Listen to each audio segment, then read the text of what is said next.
Hey guys, you gotta forgive me. I'm tired. I'm in quite a lot of pain.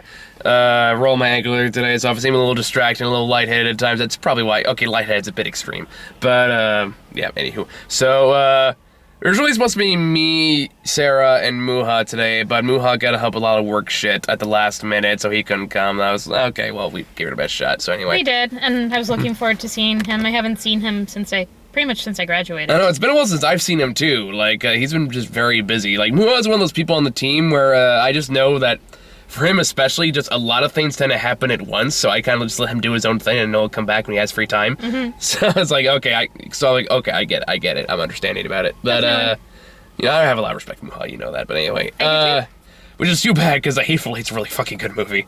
It is, and I'm very curious to hear your thoughts on it because in some ways, I feel like it's a different type of film for Tarantino's filmography. Oh, goddamn, I love this movie.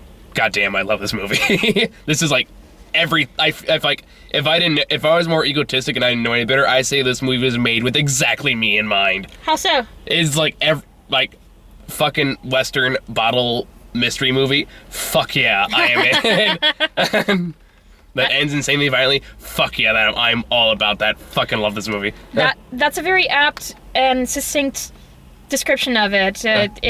It's a bottle Western mystery. That's a very apt phrasing. Goddamn, I love this movie so much. I guess oh, did you get one of those little booklet things? I did. Yeah, I got one too. They gave us this is fancy 70mm show, complete with what was it? Intermission. And what was the thing that happened before? I didn't get anything that happened before. Well, they had the overture. Yes. Yeah, the overture. The overture. I'm talking about. Yeah. No previews. Yeah, well, it's a special event. That's charge extra. Which is why it cost $15.50. Yeah, that was a bit of a bummer. It was worth it though. It was. Fucking love this movie. Yeah, so it was worth getting up at 8 in the morning to catch the 9:50 bus from Monterey to San Jose. Yeah, sorry about that. I only found out about the Muha thing this morning after, and I was like, oh shit. What time did you find out? I woke up at 9 or 10, and I was by then I was like, oh, it's too late. That ship's already sailed. Yeah, I left the house at about 9:18. Yeah, it would have been too late. But anyway, but either way, it's worth it because again, yes. I keep saying I fucking love this movie so much. And for longtime viewers and I guess newer viewers of MTCN review team.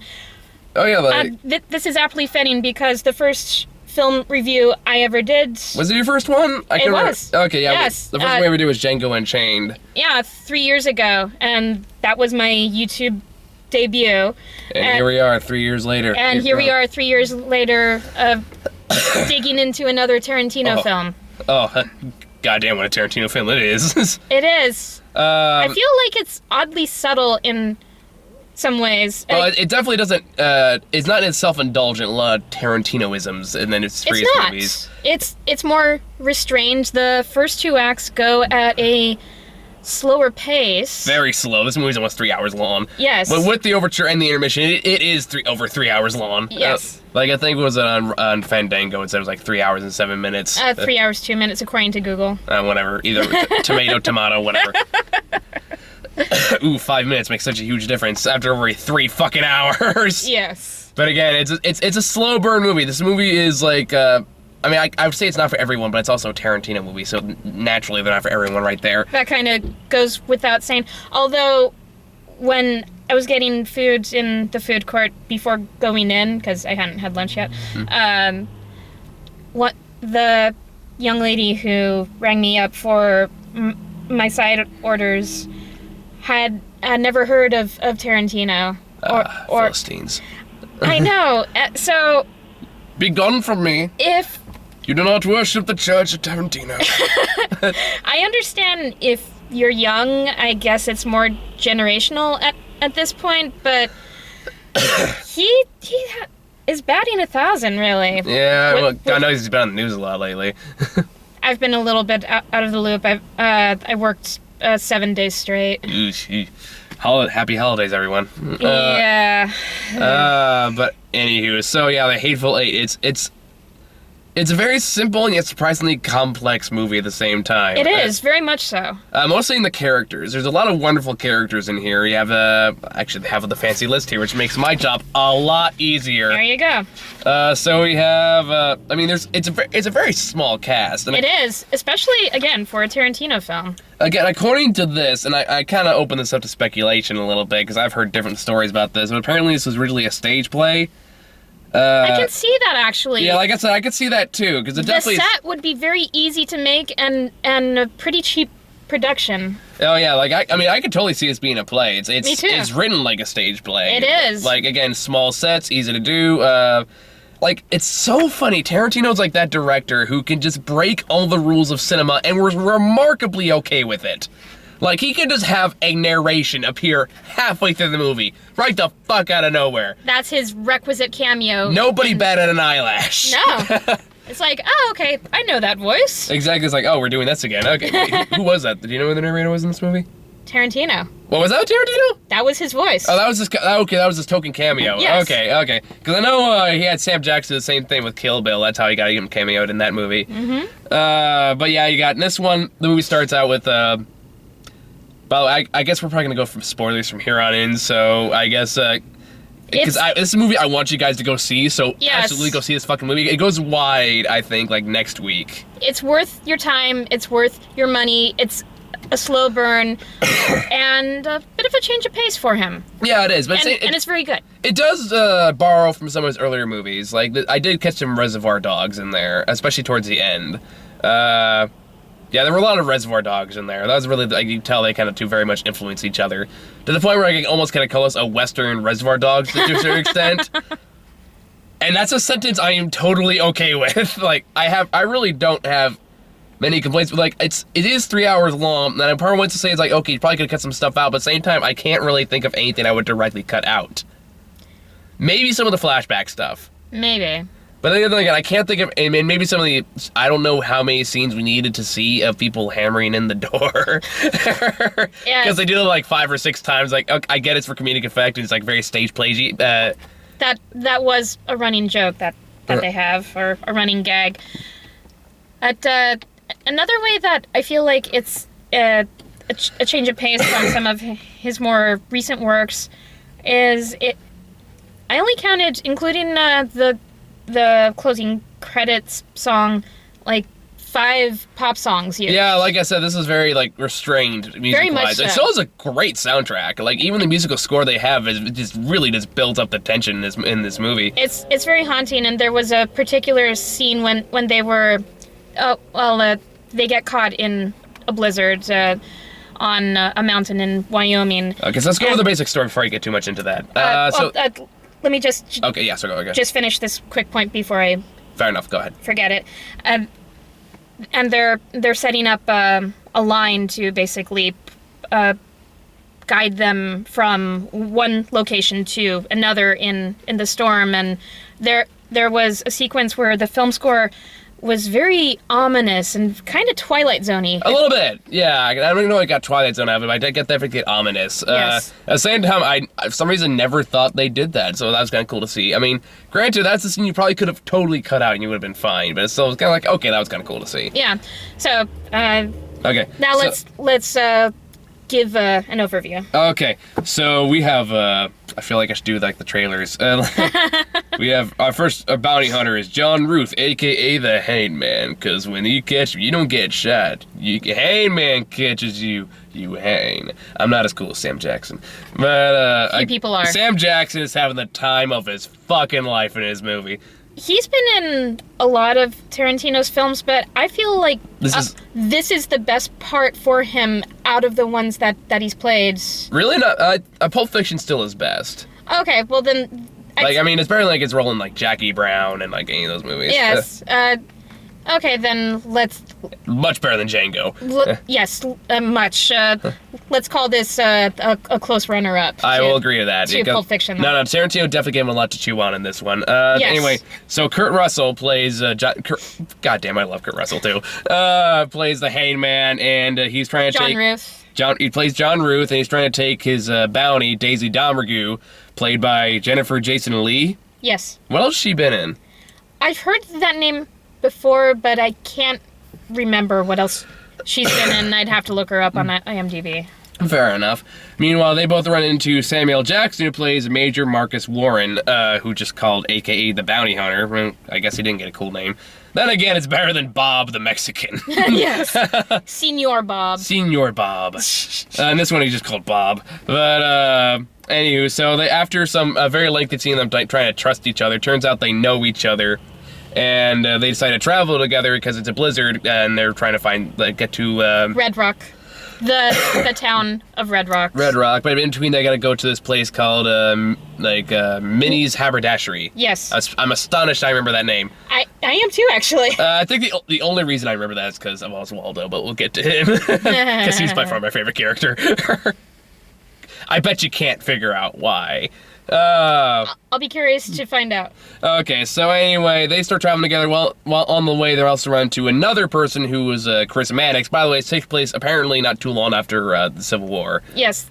So yeah, some very very surprised, especially for Tarantino, some very poignant points on race and just the mentality of Civil War people at the time, and it's actually kind of relevant to today's modern society. And both sides, the Union and the Confederacy, both perspectives get their say. Yeah, but even then, it's kind of obvious that obviously they're trying to support more of the Union, as well they should. Yes, because the Union won. Anyway. Yeah, well, that and they were the runs on the right side. I mean, Yes. I actually read a review of this, like some user review, and he goes, "Ugh, this movie just gets Confederate bashing. This movie sucks." I'm like, so are you saying the Confederates were right?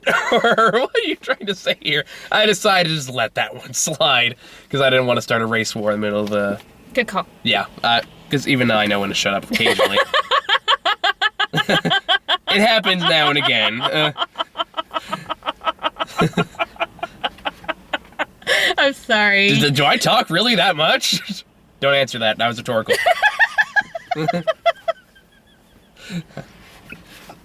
Anyway. Ignorance is bliss. Anywho, so they eventually pick up another guy named Chris Mannix, who's apparently become the new sheriff of Red Rock. But he's also was a Confederate rebel. Yes. Apparently, for a while, and he's he really holds his beliefs when his dad led him to, and he's very high in his beliefs about the Confederate system and all that stuff. So naturally, he immediately starts off with him and Samuel L. Jackson sparring words.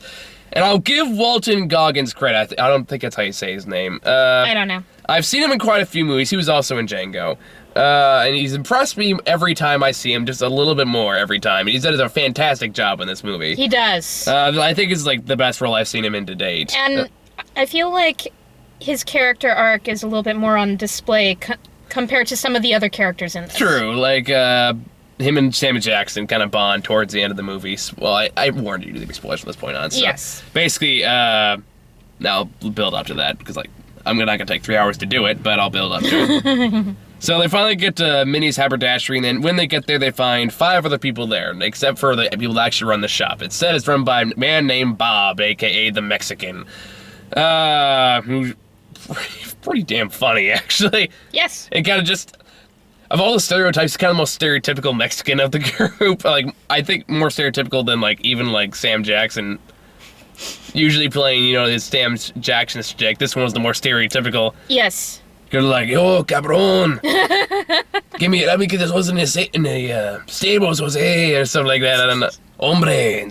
That's how he talks. I'm not exaggerating. That is how he talks, the part that makes me laugh most is when Sam Jackson helps him out for a bit, and they both come back in the door, and he's trying to explain Bob is trying to explain after they haven't the door in, and he goes, "Who's here? The broken latch?" It's like, "I don't, just close, keep the fucking door closed." And just slam. So they meet 5 other people. There's Joe Gage, who, a.k.a. the Cow Puncher. That's what it says right here, the Cow Puncher. I know. I was like, how the fuck do you earn that nickname? He's played by Mr. Blonde from Reservoir Dogs, which is very fitting for this kind of movie. Yes. But he claims he wants to be back home with his mama. And there's also, what else is there? Oh, Bruce Dern. I love Bruce Dern. He was in Nebraska a couple years ago. I still need to see that. That's a really good movie. But I know. He plays a Confederate general that Chris Mannix, the sheriff, immediately recognizes.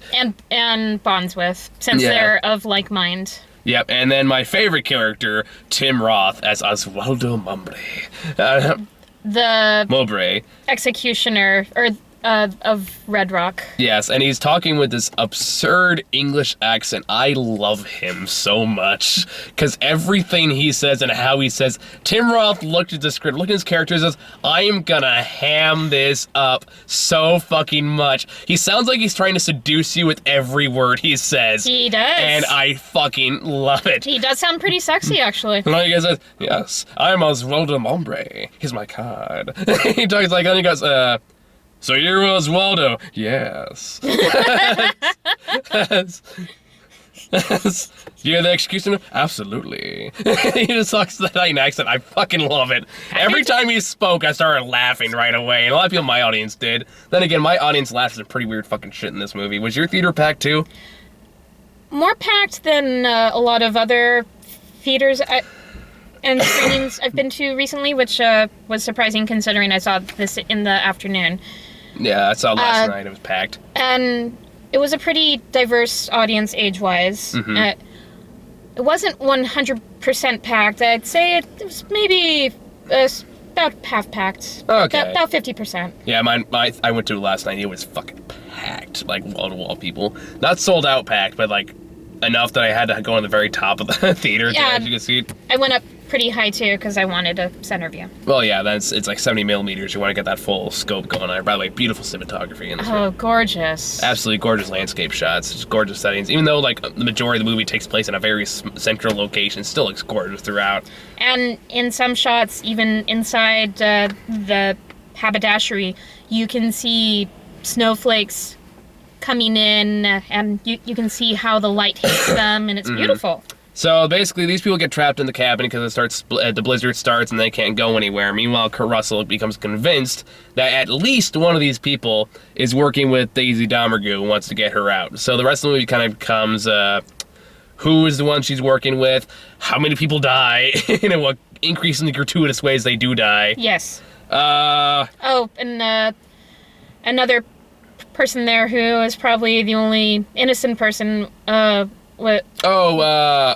whatever his name was. Yeah, OB, the poor OB. The carriage driver. that poor man. Yes. It's such a horrible way to go too. Spoiler alert. Okay. Yes. I was gonna spoil the end for you all guys right now. Everybody dies. Which is another reason why I feel like this is different than a lot of his other recent works, because in the Kill Bills and in Pulp Fiction, at least one character survives and gets a somewhat happy ending. Well, it's kind of how Reservoir Dogs goes too. Everybody dies in that movie too. It's been a long time since I've seen that. Yeah, I mean, it's kind of ambiguous. They cut to black before all the gunfires go off, but it's pretty safe to say everybody major dies in that movie, except maybe for some of the cops. But yeah, everybody dies in that movie too. That's kind of why it's more of a Western Reservoir Dogs. Yes. But it's more, again, it's the journey, not the destination. That being said, this was movies I had no idea where this was going towards the end. I was like, same here. Like, oh my god, this is getting really. It's a slow build. Like the first hour is spent setting up these characters and setting up the situation until you get to that scene. Yes. Do you know what scene I'm talking about? A few are coming to mind. It's the scene right before the intermission. Oh, yes. Sam Jackson's revenge. Yes. Well, that was a great fucking scene. That was a powerful monologue, and you could tell Sam Jackson has fun with that monologue. Oh, yeah, absolutely. Okay. All the euphemisms for... John, penis. Penis, yes. Okay, so... Naturally, Bruce Dern, who's an old-school, Oldsmobile Confederate soldier, general, does not like Sam Jackson. Won't even talk to him face-to-face. But just says that he's there because his son went up to Wyoming. To find his fortune. And has not been seen since. Meanwhile, Sam Jackson earlier movie said that there was a bounty on his head that eventually got reduced to $5,000, but no one ever collected. He was like, the day they met me was the day they disappeared, or something to that extent. It was in a cool-ass Sam Jackson way, in a voice that I can never do. Although, God knows I wish I could. But it's like that or Keith David I would totally kill to get that voice down. Probably more Keith David. I would do horrible things, like more than I would do for a Klondike bar. But to get Keith David's voice, because goddamn, it's a sexy voice. But anywho, so there's a scene And again, this movie I'm trying not gonna get too much away, but chances are if you've gotten this far into the video, you're either not afraid of spoilers or you've already seen the movie. So, there's a movie, there's a part where Sam Jackson looks like he's gonna strike up a casual conversation with the general. He seems very pleasant. I was like, oh, okay, maybe this very is pleasant, very warm, very respectful at first, very engaging. And then it makes like, oh, okay, maybe they're gonna bond and try to like work past their differences and stuff like that. No. No. He starts off as it's a bait and switch. it's absolutely a bait and switch. What a glorious bait and switch! Like easily one of the best scenes of the year. Yes. Because in that point he starts going, he's like, oh, so your son was up there. I know the day he died. When did he die? The day he met me. And then he puts a gun down next to the general because the hangman's there. He says, if you kill him in cold blood, I'm gonna take you to hang when we get to Red Rock. And then he goes on this incredibly long, horrible monologue about how the day he found the day he met his son, because his son tried to claim the bounty on him. Then he proceeds to whip his ass, strip him down, and make him walk in the snow. 2 hours. For 2 hours, make him walk in the snow, and he was so desperate for a blanket that he would suck his dick to do it. And he did. And he did. And he's doing this in such a slow, methodical monologue. You just watch Bruce Dern just get angrier and angrier and angrier. And he's huddled up under a blanket, kind of like a child. A little bit. Slowly fuming. Well, it's like going through the like stages of grief in one scene, whereas like hers is like it's like denial, then grief, and then fear. Denial, anger, bargaining, depression, acceptance. Well, it's kind of a myth anyway. Everyone grieves in different ways, but anywho. The point is, like, and then eventually he just does eventually turn to anger, and he just grabs his gun, tries to shoot Sam Jackson, but James Jackson shoots him first, because that's what he wanted all along. He was obviously just going to kill him, and then right after that, intermission. Mm-hmm. Well, everyone, like, in my theater, I guess it's just made up of immature morons, because everyone, like, when he's describing how he's making his son, like, suck his dick, everyone, like, in my theater started giggling like little schoolgirls, like, the fuck you all laughing about? This is horrifying. Well... He said Johnson. That's a word for penis. To be fair, if you had met me 11 years ago, I would have been one of those people. True, but that was not 11. That wasn't 11 years ago. It's modern day. You look at that now, it's like, that's fucking horrifying. You guys just stop laughing. This is not a fucking joke. I mean, and it's sadistic and it's kind of monstrous, and you feel bad for the Confederate general. Which, props to Tarantino for making you feel pity for somebody with questionable morals, shall we say? Yeah. And again, Tarantino, for some reason, being that actor who can just say the N-word whenever he wants, and we're remarkably okay with it. I'm not saying we're completely okay with it. God knows some people still make a fuss about it. For some reason... Well, the writer. Well... In this case. Oh, the writer didn't like it? Tarantino was the writer. Oh, okay. I thought there was like some separate writer or some story I didn't hear about. But, now some people still pitch a fit about it, but it's like, other ones are like, it was the time he was in. Tarantino's gonna do whatever the hell he wants. We accept it because he makes good work, so... He does. Here's something else that I noticed about this this film compared to some of his other movies. You could easily argue that all of these characters are despicable people. Yeah, you can definitely make that argument. But Tarantino still finds a way to have you, depending on what your disposition is, find a character to root for. Mm-hmm. Or at the very least, they're interesting. Like, yes. Even though they're not likable, they're interesting. And he has a very good way of doing that with his movies. Even with, like, his weaker films, like, Jackie Brown comes to mind. Like, that's not my favorite. It's still a good movie, but I think it's by far my least favorite Tarantino film. Like, even movies characters aren't likable, they're at least interesting, and there's something about them that's like, okay, you can kind of gravitate towards that. I mean, he's had characters that only appear in one scene and leave an impact, i.e. Christopher Walken in Pulp Fiction. Yes. Only scene he's in, and he was like, you remember Christopher Walken in that fucking movie. You do. But no, like, and after that, it basically becomes a slowly growing bloodbath. Very much so. As, did you figure out the twist before they actually revealed it? I get the final twist, or the twist with the coffee pot. The twist with the coffee pot. I guessed it was Michael Madsen's character. Which one, Michael Madsen? The cowpuncher. Yeah, I guess the same thing. Yeah, because he was the only one not at the table. It was the one that made the most sense. Mm-hmm.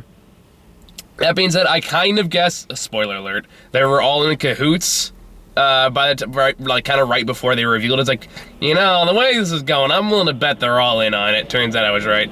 I didn't guess that. That was a mild surprise to me. Yeah, well, that being said, I wasn't expecting the MacGuffin they introduced, even though I saw his name in the credits. In the opening credits, I was like, oh, Channing Tatum's in this movie. I wonder what character he plays. And I forgot about it. That's who the guy with the pretty face was. Yep, Channing Tatum. Right? Nice! I was like, right? Channing Tatum's actually like really fucking good in this movie. He is. I will admit, I'm slowly becoming a Tatum fan. Because I'll give him credit. He commits to his characters, whatever ridiculous shit he's doing. He does, yes. I will admit, this is like the first role I've seen him in where I feel like he can bite his teeth into it a bit more. Yes. And it kind of gives me a little more faith when he's going to play Gambit in the next whatever X movie he's doing. But no, he's like, he plays kind of the MacGuffin character who's not in the movie for the good chunk of it until right before he shoots poor Sam Jackson's balls off. Yeah, from the basement. Yeah. that I'm not a guy, and that was painful to watch. You don't shoot off a guy's dick. That's just not guy code. Well, guy's testicles in this case. If he got his testicles, chances are he got the rest too. They are pretty close in vicinity. It's a fair guess. Yes. And especially since he's bragging how much of a Lon Johnson it was, I'm willing to bet at least took a bullet. That's right. He was bragging about it. My long black Johnson. People might ask. You said penis. Anyway. That I used to be that person. It's okay. We all were at one point or another. We all had teenage years. You have to admit, it's kind of a funny word. It is a funny word, but in the context, I was like, not a good time to laugh. Yes. That was like if someone made a reference to penis during a Holocaust monologue. Yeah. Exactly. It's like, there's a time and a place to laugh at the word dick or Johnson or whatever. And that time was kind of after Austin Powers 2.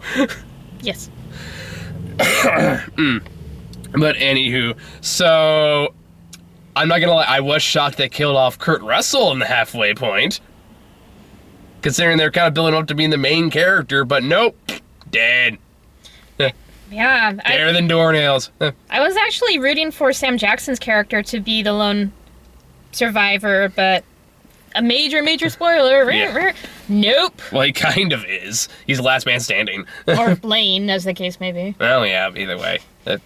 Phrasing, whatever. Yes. But no, after that, just everyone fucking shoots everybody, and everybody dies. Everybody's dead. It's like, and when Channing Tatum comes out, turns out he's Daisy Dalmerduke's brother, and that's why he set this whole thing up with everyone else. And I'm not gonna lie, I was kind of hoping Tim Roth would last a little bit longer. At least I got to hear more of that just sultry Hangman voice. It was a very hot accent. No, I start doing that at bars. Why, hello, I'd probably get kicked out or have the police called on me. So there's this really creepy man doing an accent? Oh, yes. I would like a beer, please. Depending on... What, do you want that on tap? Oh, yes. Depending on the context, that may or may not work for you. Maybe. I'd have to grow a handlebar mustache. I'd have to talk to Wes about that. He can give me some tips. Yes. Get a little beer, get the little beer go thing, come in the bowler hat. I actually have one back here somewhere. Oh, you do have a 5 o'clock shadow growing. That's true. I like so there you go. Come with this. A little fuzzy flower. Nice. Beep, beep, beep. Hello there. Here's my card. You can't have justice with passion, otherwise risks not being justice. And the last Tarantino movie we reviewed together, you still had your beard then. Which looks like it's growing back a bit. Yeah, I let it grow for a week, then I shave it off, and then I let it grow back in. Get that little scruff thing going for it. It works better for me than the beard did. Did I ever tell you a story about how my friends forced me to shave it? No. Fucking bastards. So, Lisa, I had a couple. This is gonna be a tangent, but you watch the show, you're used to tangents. So I walked in there. the company I worked for at the time just recently closed down, and I was looking for a new job. And my friends were like, "Okay, we're gonna help you like prepare for interviews and stuff like that." I was like, "Okay, cool, that sounds like fun." And then I went over there. They closed and locked the door behind me, and I look on the table, and there's 3 razors, an electric shaver, and 2 bottles of shaving cream. They say, "Okay, we're gonna help you, but you need to shave the beard." I was like, I don't have a choice in this, do I? No. It's okay, this is fucking years ago. I know. Yeah. I remember your... So, yeah, I was like, fine. I did it begrudgingly, but I did it. So, yeah, there was that happened. God, that was like 2-3 years ago. Yes. Fuck, I'm getting old. We all are. Anywho, so back to the movie. So, yeah, after that, pretty much the only people to root for at this point are the frickin' Confederate sheriff and Sam Jackson. Yes. Because both him and OB die. OB, who has to do, like, every bad shit in this movie. Carry the dead body out into the freezing cold. Yeah, had to dump gun parts in the outhouse in the middle of the blizzard. Yeah, he's got to do that, too. And one of the point, he actually just takes a bear rug off the wall, throws himself under it, and just falls right in front of the furnace, just like... The fireplace. The fireplace, like, okay, I just need to lay down here. Don't bother me, I'm heating up, or something like that. But anyway. Stew later. Just need to get warm. That was it, yeah. So, yeah. Channing Tatum comes out of the basement, says hi to his sister, and then Sam Jackson blows his goddamn head off. Mm-hmm. In a matter of seconds, poor Daisy just covered in blood and guts from... And vomit. And vomit. Well, technically it was still kind of blood. But it came out from the esophagus. That is true. There were probably... We can say mouth. We don't need to use scientific terms here. Don't like damn fancy 3-syllable words. It's an anatomical term, not a... What'd I tell you about 3-syllable words? Wait, syllable. Damn it! Are you a Southern hick now? Or? I can what I want to be when the time calls for it. Okay. Don't you fucking judge me. Sorry, couldn't help myself. Oh yes. Couldn't help myself at all. He just sounds like he's orgasming in every line. Or like he's intentionally talking in this over-the-top... Well, yeah, I mean, technically the character is. But... seduction way to try to get women to orgasm at the sound of his voice. Does that work? Depends on the voice. Gonna have to experiment. I'm gonna creep some ladies out, but I'll have to experiment with some stuff later. Yes, hello. Can I buy you a drink? Can I give you a ride? I didn't say I had a car. Okay, then. Try that pickup line. That's pretty bold. Or was my favorite one's like, this one actually used to work a few times, back when I was more active on Tinder. But, for some reason, like, Tinder's like the only place where pickup lines are surprisingly okay. But, I haven't tried Tinder. I've heard it's the website you go to, not for dates, but just to fuck. Never in my experience.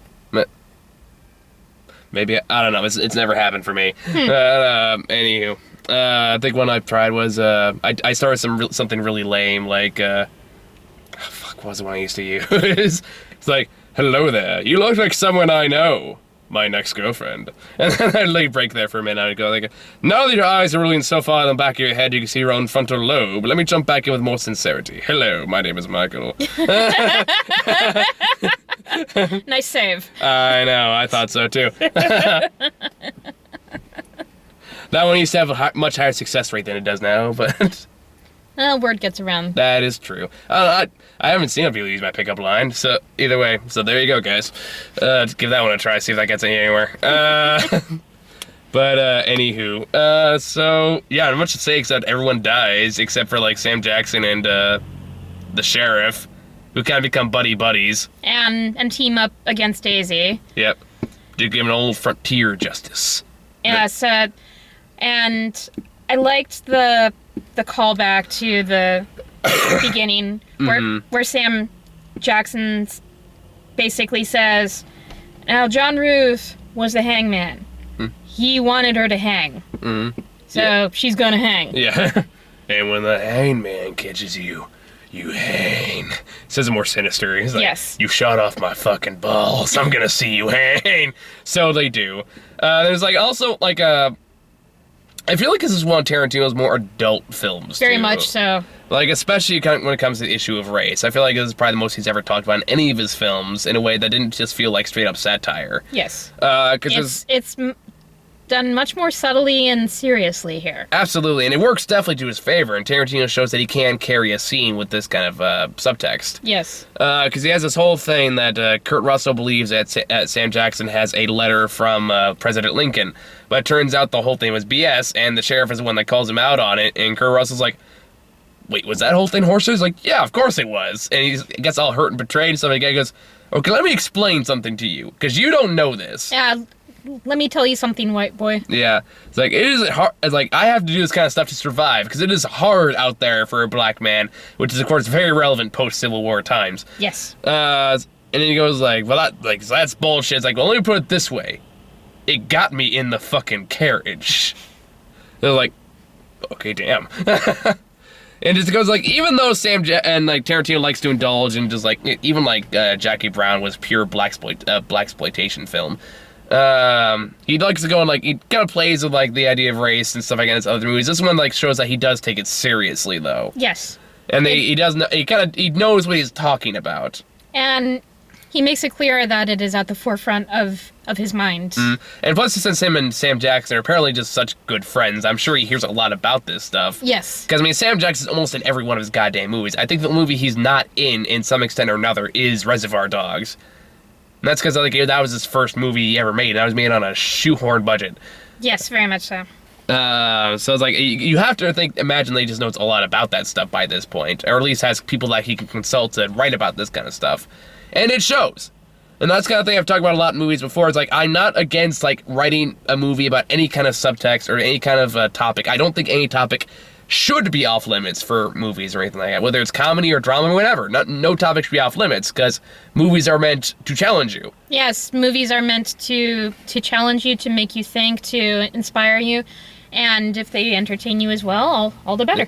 Yeah, or at least that's what movies should do on average. Granted, the occasional mindless popcorn flick is fine, but Yes. I digress. But at the same time, it's like, if you're going to do one of those like edgier topics, you have to know what the fuck you're talking about. Yes. And that was my big problem with That's My Boy. And that's why it still makes me mad now, is because it went that subject matter without knowing anything about what it was talking about. And it was doing it just for shock value. Like, this movie, on the other hand, like, it knows what it's talking about. It knows how to present it well. And you believe it 100%. And you feel like it's only scratching the surface of it, too. It is.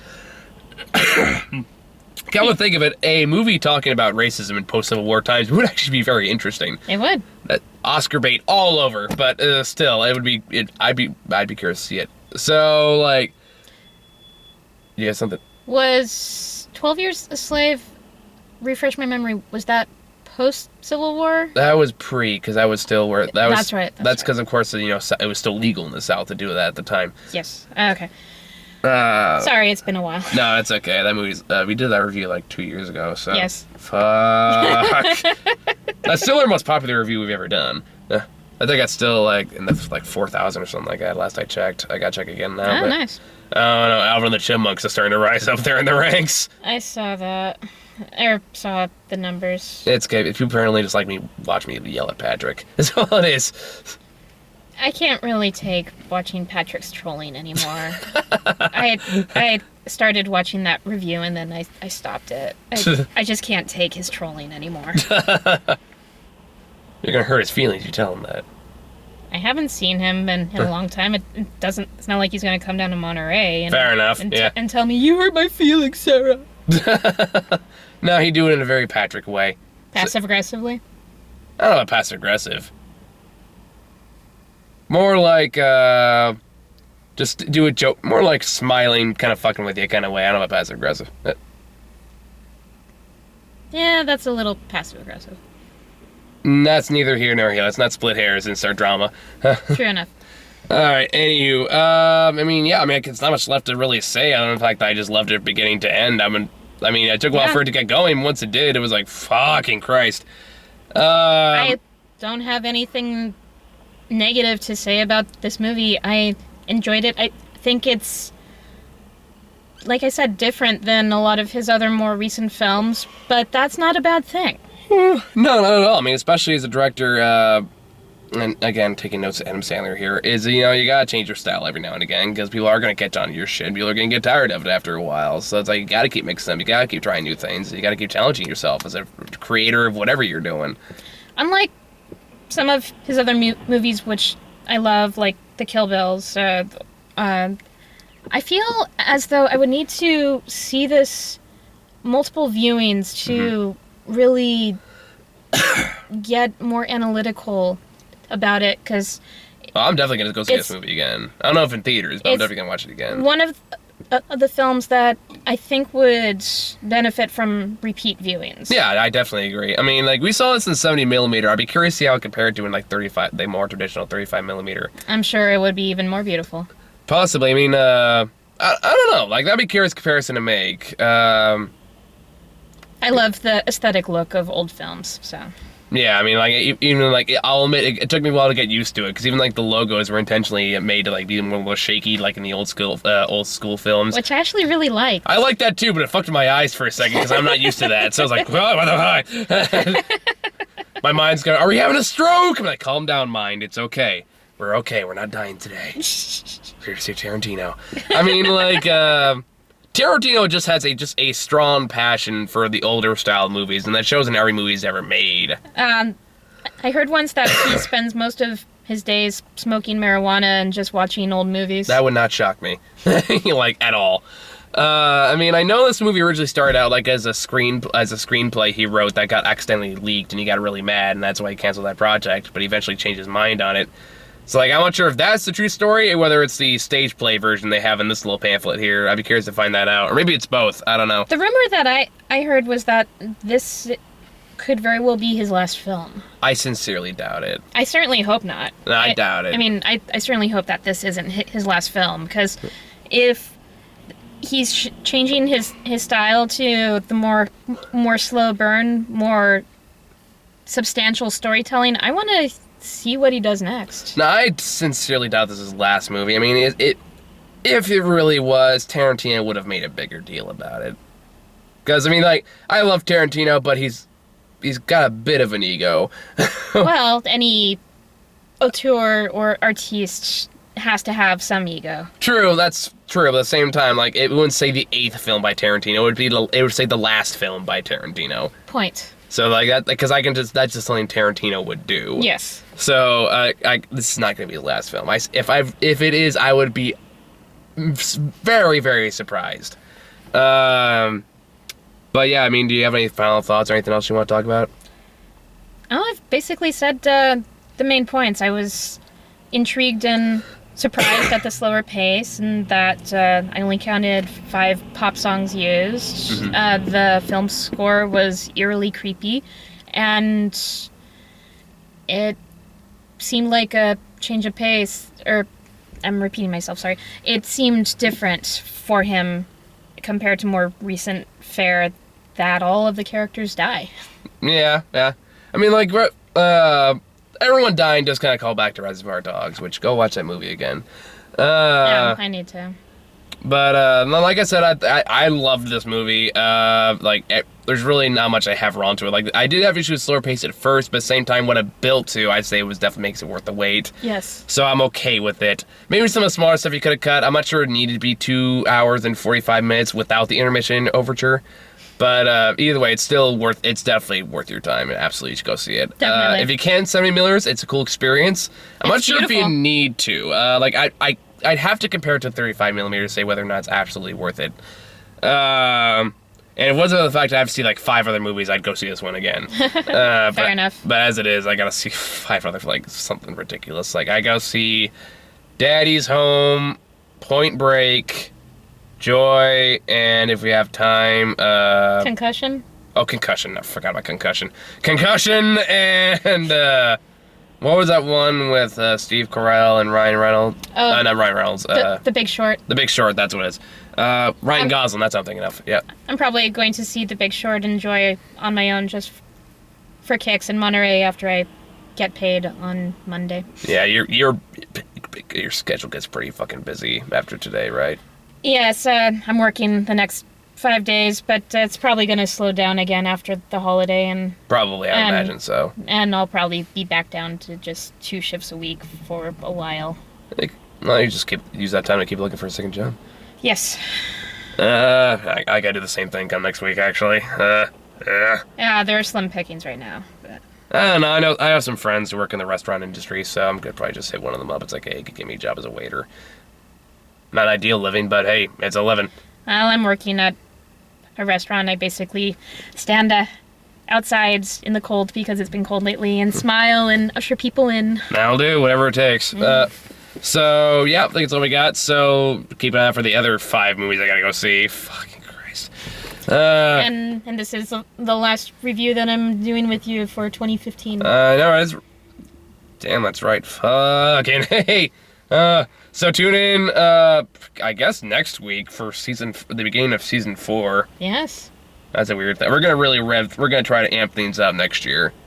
Cause, I don't know if I told you, but Ron, runs a production company in San Juan Bautista. So we're gonna be working with him to try to ump our production value for a lot of the other stuff.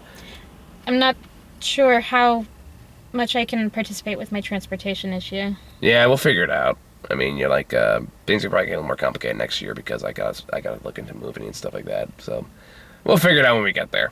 So. I hope to stay aboard for as long as the train will keep me on. And we'll have you on board as long as we can have you. So, yeah, there you go, guys. Thank you all for watching. See you all probably fucking tomorrow. Happy New Year. Happy New Year.